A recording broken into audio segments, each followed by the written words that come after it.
তোমাদের উপরে আমি রোজা ফরজ করলাম, তোমরা আমার হুকুম মানো, তোমরা আমারে মানো বান্দা।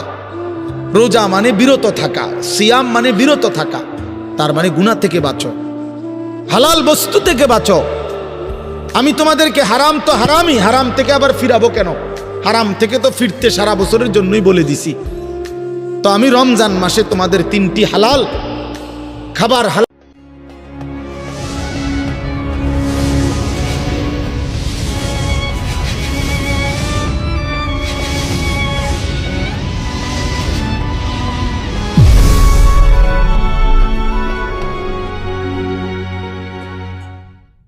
ছিল, পানি হালাল ছিল, হালাল স্ত্রী হালাল ছিল।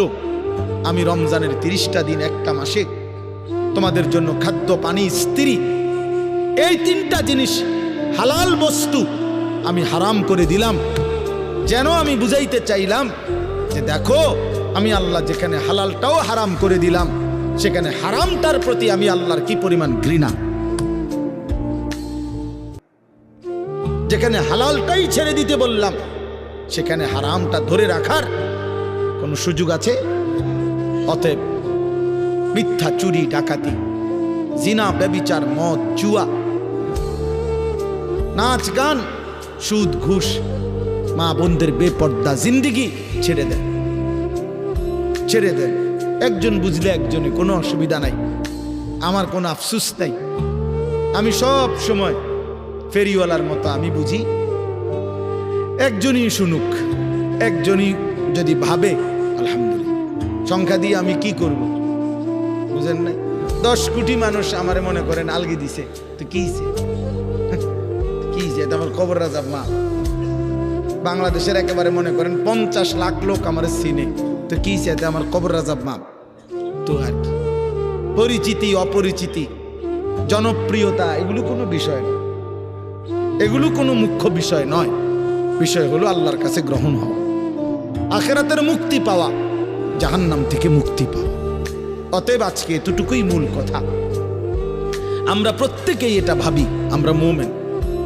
প্রিয় ভাই বলেন, আমরা এখানে যারা এখন বসছি, রাত 12টা বাজে, আমার কথা শেষ, নীরবে 1টা মিনিট ইনসাফের সাথে ছেলেরা, বাবা বলো তুমি মুসলমান কিনা? না না, ছেলেরা আলাদা বলো, বাবা কও তোমরা মুসলমান কিনা?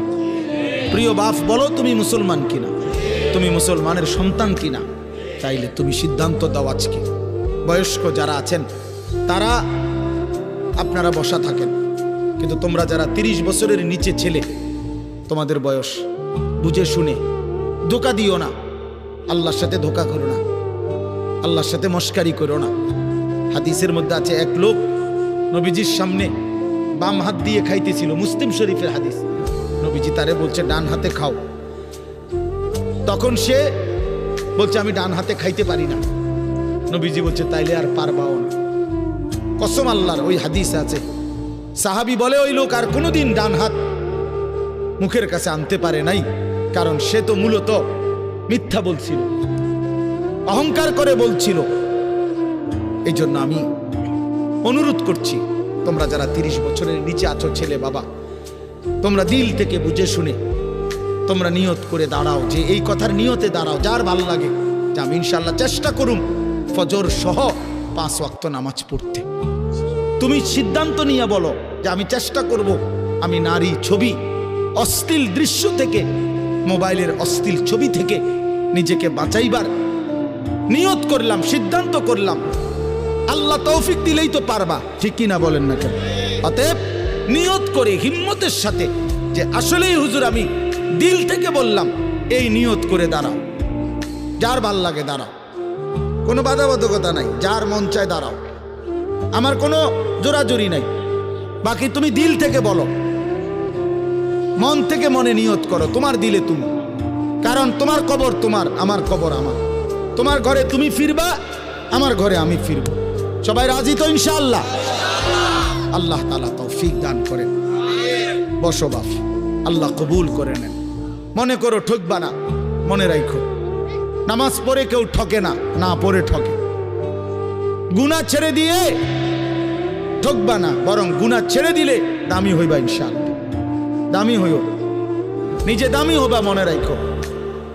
দামি একটা জিনিস শেষ মনে রাখো ছেলেরা, যে কোনো মূল্যে আমরা আলহামদুলিল্লাহ গোটা পৃথিবী নিয়ে আমাদেরও পড়ালেখা করা আছে। সারা পৃথিবীর হালাত আমরাও বুঝি কম বেশ। আমরা জেনারেল লাইনেও পড়ালেখা করছি, কুমিল্লা ভিক্টোরিয়া কলেজ থেকে মাস্টার্স পাস করছি, সরকারি আলিয়া মাদ্রাসা থেকে কামেল পাস করছি, কওমি মাদ্রাসা থেকে দাওরায়ে হাদিস পাস করছি। তাহলে মাটির তলে থাকি না, পৃথিবীর নিয়ে আমরাও গবেষণা ভাবি। কাজে সারা পৃথিবীর যেই পরিস্থিতি বর্তমান এবং আমাদের কোরআন সুন্নাহর যেই ভাষ্য, এই সবগুলো বিশ্বাস করো, একত্রে মিলাইলে এ কথা আমাদের কাছে একেবারে স্পষ্ট। আগামীর পৃথিবী ইসলামের পৃথিবী, আগামীর পৃথিবী কোরআনের পৃথিবী। মনে রাখো বললাম বাপ, তুমি দেখবা, তোমার হায়াতেই দেখবা ইনশাআল্লাহ। এখন যাদের বয়স এই 20, 25, 26, 28, যাদের বয়স 12, 15, তোমরা ইনশাআল্লাহ আগামীর ইসলাম দেখবা, কালেমার বিজয় দেখবা। তোমরা শুনবা যে ফিলিস্তিন বিজয়ী, তোমরা শুনবা সারা পৃথিবীতে কালেমার পতাকা উড়েছে, তোমরা শুনবা ইউরোপ আমেরিকার শক্তি নিশ্চিহ্ন হয়ে গেছে, তোমরা শুনবা ইসরায়েলের কুত্তারা পরাজিত হয়ে গেছে। সেদিন বুঝবা ইমানদারি দামি, সেদিন বুঝবা চরিত্রবান ছেলেটাই দামি, সেদিন বুঝবা নামাজি ছেলেটাই দামি। আর যারা চরিত্র নষ্ট করে ফেলেছ, তুমি ফালতু কোনো না কোনো সিফাত কোনাত পইরা থাকবে। এই জন্য আমরা দয়া করি ইনশাআল্লাহ প্রত্যেকেই আমরা ইনশাআল্লাহ নামাজ পড়বো তো ইনশাআল্লাহ। ভালো হও, চরিত্রবান হও, নিজের জীবন গঠন করো, আল্লাহ তৌফিক দান করেন। হযরতে বেলাল রাদিয়াল্লাহু তাআলা ওনার বাড়ি মক্কা মদিনা অনেক দূরে, কিন্তু উনি মুসলমান হয়েছেন, সাহাবী হয়েছেন। হযরতে হুযাইফা নবীজির সাহাবী, ওনার বাড়ি মক্কা মদিনা না, ইয়ামান, উনি মুসলমান হয়েছেন, সাহাবী হয়েছেন। হযরতে সালমান, ওনার বাড়ি মক্কা মদিনা না, ওনার বাড়ি ইরান, পারস্য। তো উনি সেখান থেকে আল্লাহ আনাইছেন, উনি কালেমাওয়ালা হয়েছে। হযরত আবু হুরায়রা রাদিয়াল্লাহু তাআলা বিখ্যাত সাহাবী, সবাই নাম জানে। আবু হুরায়রার নাম সবাই জানেন না? উনিও কিন্তু মক্কা মদিনার মানুষ, উনি দাউস গোত্র, এটা অনেক দূরে, কিন্তু সেখান থেকে আল্লাহ ওনাকে আনাইয়া মুসলমান হয়েছেন, সাহাবী হয়েছেন। কিন্তু আবু জেহেল বাড়ির কাছে, আল্লাহর ঘর কাবার সবচেয়ে কাছে, সর্বপ্রথম বাড়ি যার কাবা ঘরের পরে আবু জাহেলের বাড়ি। জানেন এটা? আবু জাহেলের ঘরের আগে কারো ঘর নেই, কারো ঘর ছিল, নবীজির ঘরও আরো পিছনে ছিল, সবার ঘর পিছনে। কাবা ঘরের সবচেয়ে নিকটতম প্রতিবেশী ছিল আবু জাহেল।